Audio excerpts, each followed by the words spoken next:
বিজেপির সর্বভারত তদানীন্তন প্রাক্তন সর্বভারতীয় সভাপতি এবং বর্তমান স্বরাষ্ট্রমন্ত্রী তিনি বলেছেন आप लोग अभिषेक को मुख्यमंत्री बनाना चाहते हैं क्या?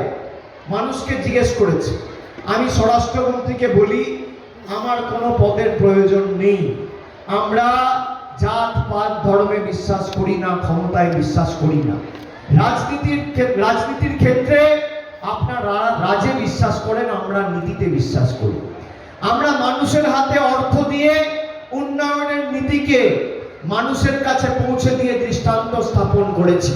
আর আপনারা এজেন্সি দিয়ে রাজ করে দেশে সর্বনাশ নামিয়ে এনেছেন। করে আসবেন আপনি যে স্বরাষ্ট্রমন্ত্রীর টিকিট ধরে রাজনীতি করেন, সেই স্বরাষ্ট্রমন্ত্রী অমিত শাহর অধীনস্থ NCRB national crime record bureau তার তথ্য বলছে ভারতবর্ষের মধ্যে সব থেকে সুরক্ষিত শহরের নাম হচ্ছে কলকাতা। কোথায়? বাংলায়। আর আপনাদের কাছে আমাদের শিখতে হবে।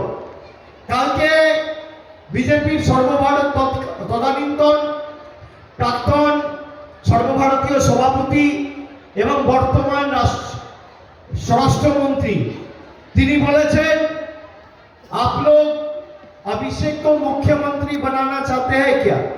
মানুষকে জিজ্ঞেস করেছে। আমি স্বরাষ্ট্রমন্ত্রীকে বলি আমার কোনো পদের প্রয়োজন নেই। আমরা জাত পাত ধর্মে বিশ্বাস করি না, ক্ষমতায় বিশ্বাস করি না। রাজনীতির ক্ষেত্রে আপনারা রাজে বিশ্বাস করেন, আমরা নীতিতে বিশ্বাস করি। আমরা মানুষের হাতে অর্থ দিয়ে উন্নয়নের নীতিকে মানুষের কাছে পৌঁছে দিয়ে দৃষ্টান্ত স্থাপন করেছি। আর আপনারা এজেন্সি দিয়ে রাজ করে দেশে সর্বনাশ নামিয়ে এনেছে। গরিবকে লাঞ্ছিত, বঞ্চিত, অত্যাচারিত, শোষিত করে রেখে নিজেদের রাজত্ব কায়েম করেছে। ক্ষমতা কুক্ষিগত করে রাখার জন্য ভারতবর্ষের সংবিধান আজকে পাল্টাতে চাইছে। আমার কোনো পদ লাগে না, আমি মানুষের কাজ করি, আমি সর্বক্ষণের মানুষের কর্মী। আর আপনি যদি চান অভিষেক বন্দ্যোপাধ্যায় রাজনীতি ছেড়ে দিক, তাহলে আমি তিনটে রাস্তা আপনাকে দিচ্ছি, আপনাকে তিনটে চয়েস দিচ্ছি, আপনাকে তিনটে অপশন দিচ্ছি, আপনাকে তিনটে সুযোগ দিচ্ছি। তিনবার তিনটে অপশন আপনাকে দিচ্ছি। আপনি এই তিনটের মধ্যে যদি একটা পূরণ করেন, আমি রাজনীতি ছেড়ে দেবো, কথা দিয়ে গেলাম আজকে এই মালতীপুরের মাটিতে। প্রথম অপশন, আমি আপনাকে তিনটে সুযোগ দিচ্ছি। প্রথম সুযোগ কি? যে বাংলার 1,64,00,00,000 টাকা আপনারা গায়ের জোরে আটকে রেখেছেন, 1 মাসের মধ্যে টাকাটা ছেড়ে দিন যাতে মানুষ পায়, আমি রাজনীতি ছেড়ে দেবো। 2 নম্বর, বিজেপির নেতারা বলছে আবাস যোজনায় কেন্দ্র টাকা পাঠিয়েছে।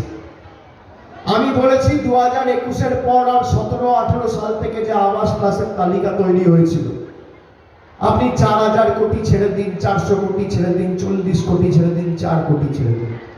যদি কেন্দ্র সরকার 10 পয়সা দিয়েছে, আপনি প্রমাণ করতে পারেন 10 পয়সা দিয়েছে, আপনি প্রমাণ করতে পারেন 21 সালের পরে, আমি রাজনীতি ছেড়ে দেবো।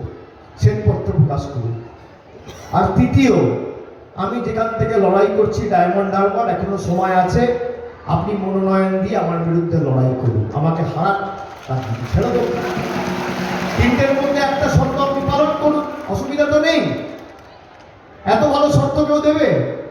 ভারতবর্ষে কেউ দেবে না, কেউ দেবে না। আমি বলছি যে কোনো একটা, তিনটে করতে বলছি না, আমি বলছি যে কোনো একটা যদি আপনি করে দেন, তাহলে আমি রাজনীতি ছেড়ে দেবো।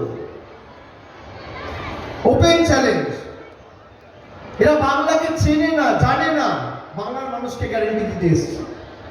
এই খগেন মুর্মু জিজ্ঞেস করুন যে মানুষের 100 দিনের টাকা যখন বন্ধ ছিল, একটা চিঠি লিখেছিল কেন্দ্রকে যে গরিব মানুষের টাকা বন্ধ করে রেখেছ, অনৈতিক, ছেড়ে দেওয়া উচিত। একটা চিঠি দেখাতে বলুন, দেখাতে বলুন, দেখাতে পারবে না। এই যে মানুষের আবাসের বাড়ির টাকা বন্ধ, খগেন মুর্মুকে জিজ্ঞেস করুন একটা চিঠি লিখেছে? খগেন মুর্মুও লেখেনি, কংগ্রেসের প্রার্থীও লেখেনি, সিপিএম এর নেতাও লেখেনি। মুদ্রার এপিট আর ওপিট, আপনাদের বলছি, এই বিজেপির এজেন্টগুলোকে একটাও ভোট দেবেন না। যদি বিজেপিকে উচিত শিক্ষা দিতে হয়, তাহলে একমাত্র ভরসা কিন্তু তৃণমূল। তৃণমূল আপনাদের দোয়া, আশীর্বাদ, ভালোবাসাকে নিয়ে কোনোদিন দিল্লির বুকে গিয়ে দরদাম করেনি। আমাদের মাথা কেটে দিলেও আমরা আপনাদের স্বার্থে মাথা উঁচু করে লড়ছি, মাথা নত করিনি। আগামী দিনও করবো না, যতদিন বেঁচে আছে। এত চেষ্টা করেছে আপনারা দেখুন। আজকে 1 তারিখ হয়ে গেল, 2, 3, 4, 5, 6, 5 দিন পেরোবে, 6 দিনের মাথায় ভোট। কষ্ট হলেও গরমে নিজের ভোট নিজেকে দিতে হবে। আর জোড়া ফুলে ভোট দেওয়া মানে আগামী দিন দিল্লিতে ভূমিকম্প হওয়া, এটা মাথায় রাখবে। 4 তারিখ যখন ভোট বাক্স খুলবে, এই পদ্ম ফুলের নেতারা আর পদ্ম ফুলের হাত শক্তিশালী করা বিজেপির যেন চোখে সর্ষে ফুল দেখে, এটা আপনাদের সুনিশ্চিত করতে হবে সবাইকে। এটার বিসর্জন সুনিশ্চিত করতে হবে। তবে যারা আমাদের আবাসের টাকা বন্ধ করে রেখেছে তাদের বিসর্জন হবে। যারা গরিব খেটে খাওয়া 100 দিন শ্রমিকের মানুষের টাকা বন্ধ করে রেখেছে, আজকে আন্তর্জাতিক শ্রমিক দিবসের দিন আমাদের অঙ্গীকার নিতে হবে, খেটে খাওয়া মানুষের টাকা যারা বন্ধ করেছে তাদের এমন জবাব দেবো, এমন উচিত শিক্ষা দেবো যে 7 প্রজন্ম তোমাদের মনে রাখবে বাংলার মানুষকে অপমানিত করার ফল কি হতে পারে। সেই শপথটা আজকে নিতে হবে।